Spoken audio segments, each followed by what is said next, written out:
If you've watched Spider-Man Into the Spider-Verse, you probably remember this moment when, big spoiler, Dr. Olivia turns out to be Doc Ock. This is a surprising moment, in part because we're used to Doc Ock being a dude, but also for another reason.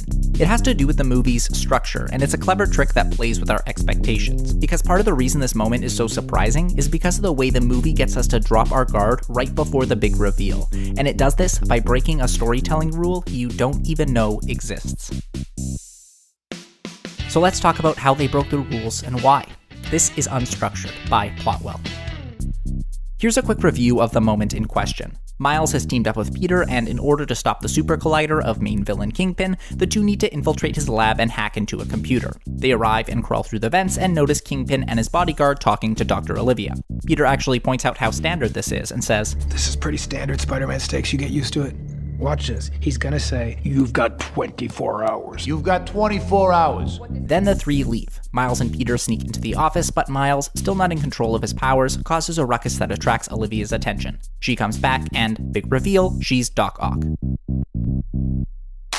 This moment is meant to be surprising. In both official trailers, there isn't a single shot of Doc Ock, so for the average moviegoer, this twist comes straight out of left field. But on top of careful marketing, there's something deeper going on here. And to understand it, let's rewind to Peter and Miles in the vents. Remember what Peter said? He's gonna say, you've got 24 hours. You've got 24 hours. This is the key to understanding why this moment works so well. It's a kind of self-aware red herring, and it has everything to do with an element of story structure we call the moment of danger.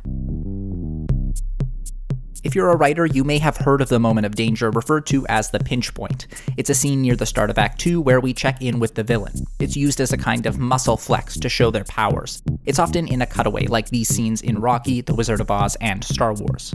It's common to show the main villain consulting with a sub-villain. Watch this scene in Ready Player One to see what we mean. In it, villain Nolan Sorrento visits bounty hunter IROC and asks him to kill main character Parzival. Pretty standard moment of danger, and not that different from Spider-Man. It's rare to see a surprise attack on the hero here. If there is an attack at the moment of danger, like in Moana when Moana and Maui are attacked by the Kakamora, it's usually in a story without an active villain. But no matter what, it's not both, and that's where Spider-Man breaks the rules. We not only see the main villain consulting with a sub-villain, but we also see an attack on the hero. And by doing this, the movie tricks us into believing the moment is over before it actually is. So here's why it works.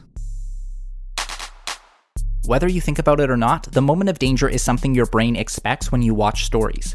Think about it like one of many story checkboxes. In the same way that we expect something unusual to happen to the main character near the start of the story, we expect some trouble near the start of the second act. And when this moment happens, our brain checks the box and we move on to the next expectation. Or, to put it another way, we let our guard down. This is what Spider-Man Into the Spider-Verse does as Peter and Miles watch through the vents. When Peter says, he's gonna say, you've got 24 hours. He's actually reminding us of this expectation, one we aren't even conscious of. And when the three villains leave, we think the scene is over. Our brains check the box and we let our guard down. So when Dr. Olivia comes back, we expect Peter to smooth talk his way out of the situation just like he plans to. Since the moment of danger checkbox is already checked, our brains aren't ready for an attack. To put it another way, pretend it's your birthday. You might expect a cake or you might suspect a surprise party. If you walk in the door and you find your house full of friends, you might be surprised.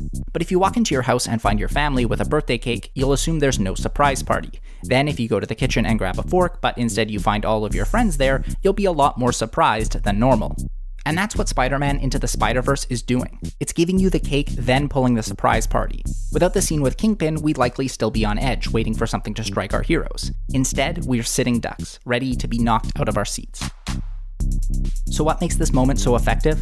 By using a self-aware joke, the movie tricks us into thinking the scene is over. Then, when we aren't expecting an attack, the story delivers a huge reveal and an epic action sequence. Yes, most times it's one or the other. But by using a meeting with a sub-villain and a surprise attack, Spider-Man Into the Spider-Verse creates an unforgettable surprise and keeps us right inside the palm of its slippery hand. I just washed my hands. That's why they're wet. No other reason.